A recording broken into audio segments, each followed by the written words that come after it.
Hello guys, welcome back to MT explain. तो कैसे हैं आप लोग। तो गाइस, एक कन्नड़ा मूवी बगीरा का ट्रेलर आया है। कन्नड़ा मूवी, अंदर से डर क्यों लग रहा है ऐसा। ये भगवान क्या जुल्म है। हाँ, अब तक तो तुम समझ ही गए होगे कि क्यों फट रही है मेरी इतनी। और अगर नहीं समझे तो भी कुछ नहीं कर सकता मैं। ना तो नाम ले सकते हैं, ना ही फोटो यूज कर सकते हैं, और ना ही क्लिप यूज कर सकते हैं। खैर छोड़ो, पॉइंट पर आता हूँ। इस मूवी के प्रोडक्शन हाउस का नाम है होमबाले फिल्म्स। इसको देखकर इतनी तो शांति मिलती है कि नहीं भाई, उतना ज्यादा तो नहीं करेंगे ये लोग। हाँ, अब इतना तो क्लियर हो गया कि अब इस ट्रेलर पर मैं अपना ओपिनियन खुलकर दे सकता हूँ। तो बात शुरू करने से पहले यारो, याद करो अपनी जिंदगी के वो सुहाने पल जब यहाँ पर KGF चैप्टर 2 रिलीज होने को ही थी, और होमबाले फिल्म्स प्रोडक्शन यानी कि जो इस मूवी का प्रोडक्शन हाउस है, वो अपनी नई नई फिल्मों को अनाउंस कर रहा था। और एकदम सेम थीम लग रही थी KGF जैसी, डार्क डार्क डार्क मूवी की थीम। ठीक है,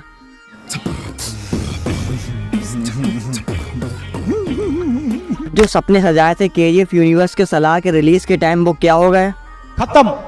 और ये बगीरा मूवी से भी जो उम्मीदें थी, उसमें भी यश भाई के बॉडीगार्ड को एज अ मेन विलन देखकर फिर से bye bye, tata, goodbye, गया। जो बीच में न्यूज निकली थी कि सलार को लेकर भी एक यूनिवर्स बनाएंगे, उसका भी कोई अता पता नहीं है अभी तक। यार, ऐसे भी लोग हैं जिनकी मूवीज का आपस में जोड़ने का कोई लॉजिक ही नहीं बनता, वो भी यूनिवर्स पर यूनिवर्स बनाए जा रहे हैं। लेकिन तुम्हारे को क्या प्रॉब्लम है प्रशांत भाई, क्या प्रॉब्लम है? नहीं बताओ मेरे को, मैं सॉल्व करेगा। ये मजाक नहीं उड़वाना अपनी चीज का, मैं नहीं बताऊंगा। बुरा सोल्यूशन भी नहीं देता हूँ यार मैं। चलो छोड़ो यार, धंधे पर ध्यान देते हैं। तो बगीरा मूवी का ट्रेलर मुझे ओवरऑल अच्छा लगा। वैसे मेकर्स बैटमैन देखी है मैंने, कल ही रिपीट में देखी है, फिर से क्यों बनाई है?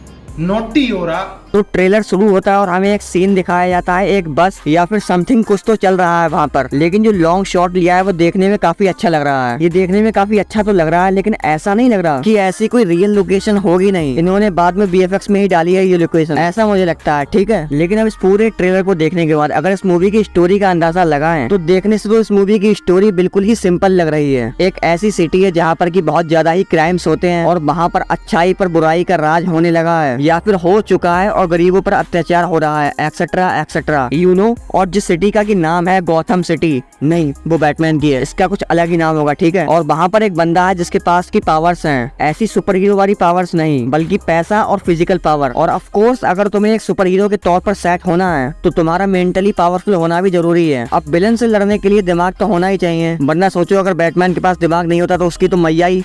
मतलब समझ रहे हो ना तुम, कि अगर एक ह्यूमन एक सुपर हीरो के तौर पर सेट होना चाहता है लोगों के बीच में, तो उसको क्या क्या पावर्स चाहिए होती हैं, क्या क्या एबिलिटीज चाहिए होती हैं, और क्या क्या गुण होने चाहिए उसमें। तो जितना ही पता चला है हमें इस ट्रेलर को देखकर, इसे देखकर तो ऐसा ही लगता है कि अपने मेन लीड यानी कि बगीरा के पास ये सारी एबिलिटीज, ये सारे गुण हैं। उसके पास फिजिकल पावर है तो वो गुंडों को पेल पाता है, वो मेंटली स्ट्रांग है, और उसके पास एक काफी स्ट्रांग मोटिव भी है ये सब कुछ करने का, और वो मोटिव है उनकी माँ। अब इस सीन में दीवार पर फोटो टंगी हुई दिख रही है, यानी कि मरी गई होंगी। और ऑब्वियस सी बात है कि वजह तो वही होगी कि इस शहर का क्राइम, और इस शहर के क्राइम का सफाया करने के लिए निकल जाएगा अपना हीरो बगीरा। लेकिन रुको एक सेकंड, ये माँ वाला इमोशन कुछ ज्यादा ही नहीं हो रहा है? KGF में भी माँ वाला इमोशन, सलार में भी माँ वाला इमोशन, और अब यहाँ पर भी। वैसे ऐसी कोई पर्सनली दिक्कत तो नहीं है मुझे इस इमोशन से, लेकिन फिर भी अगर कुछ ज्यादा हो जाएगा तो लोग नोटिस करने लगेंगे ना। चलो छोड़ो, बगीरा मूवी में अगर ये हिट कर जाता है तो कोई दिक्कत तो है ही नहीं, और अगर ये इमोशन हिट नहीं करता है तो भैया एक्शन देखकर मजे ले लेंगे, क्योंकि इसमें काफी ज्यादा अच्छे एक्शन शॉट हमें देखने को मिलते हैं। अब अगर फिर से आए अपने हीरो पर, तो इस ट्रेलर में हमें जितने भी इवेंट्स देखने को मिल रहे हैं, तो उनको देखकर ऐसा लगता है कि अपना हीरो एक डबल गेम खेलने वाला है, क्योंकि वो यहाँ पर एक पुलिस ऑफिसर भी है। और जैसा कि हमें लास्ट में डायलॉग सुनने को मिला कि वर्दी जरूरी नहीं है क्राइम को खत्म करने के लिए, सिर्फ मन होना चाहिए क्राइम को खत्म करने के लिए। और उसके बाद वो मनी शॉट, तो इससे इतना तो क्लियर हो ही जाता है कि हमारे लिए तो कोई सस्पेंस नहीं होने वाला है मूवी में कि हु इज बगीरा। ये सस्पेंस तो बस उन्हीं के लिए होने वाला है जो मर रहे हैं बेचारे, और वहाँ पर जो लोग रहते हैं इस सिटी में उनके लिए। और अब अगर बात करें इस मूवी के विलन के बारे में, तो विलन के भी काफी शॉट देखने को मिल रहा है। वो मनी शॉट में तो मुक्का खाने ही वाला है, लेकिन एक बचपन का शॉट भी देखने को मिल रहा है जहाँ पर कि उसका मुंह जल रहा है आधा। भाई ये देखने में काफी अच्छा लग रहा था। ठीक है, मतलब मुझे कोई ऐसे शौक नहीं है पर्सनली लोगों के मुंह को जलते हुए देखने का, लेकिन मूवी में देखने को मिल रहा है तो अच्छा ही है ना। और वो विलन है, ठीक है, तो एक यूनिवर्सल लॉ के तहत उसका मुंह तो जलाना ही पड़ेगा ना, अगर विलन को खतरनाक दिखाना है तो, है ना। तो ऐसा उसकी बैक स्टोरी में कोई ना कोई मोटिव वगैरह तो दिखाएंगे ही ना। और ये काफी अच्छी बात लग रही है कि विलन का भी तो कोई मोटिव मोटिव हमें दिखाया जा रहा है मूवी में कि क्यों वो ऐसा है, वरना ऐसा थोड़ी है कि सुबह उठे और भैया आज तो विलन बनेंगे हम, ऐसा थोड़ी होता है। हमें एक बचपन का शॉट अपने हीरो का भी देखने को मिलता है, तब क्या पता हमें ऐसा दिखाया जाए कि हीरो और विलन दोनों ने ही एक ही टाइम पर अपनी लाइफ में ये डिसीजन लिया होगा कि मैं बनेगा हीरो और मैं बनेगा विलन। ऐसा दिखाएंगे तो देखने में अच्छा लगेगा, बाकी उनकी मर्जी। अब तुम लोग मुझे कमेंट में लिखकर बताओ कि तुमको ये ट्रेलर कैसा लगा है, और ये वीडियो तो अच्छा ही लगा होगा ऑब्वियसली, तो इस वीडियो को लाइक मार देना, और हमारे चैनल को अभी तक सब्सक्राइब नहीं किया तो सब्सक्राइब कर दीजिएगा। हम आपसे मिलेंगे नेक्स्ट वीडियो में नेक्स्ट अपडेट के साथ। As always thanks for watching.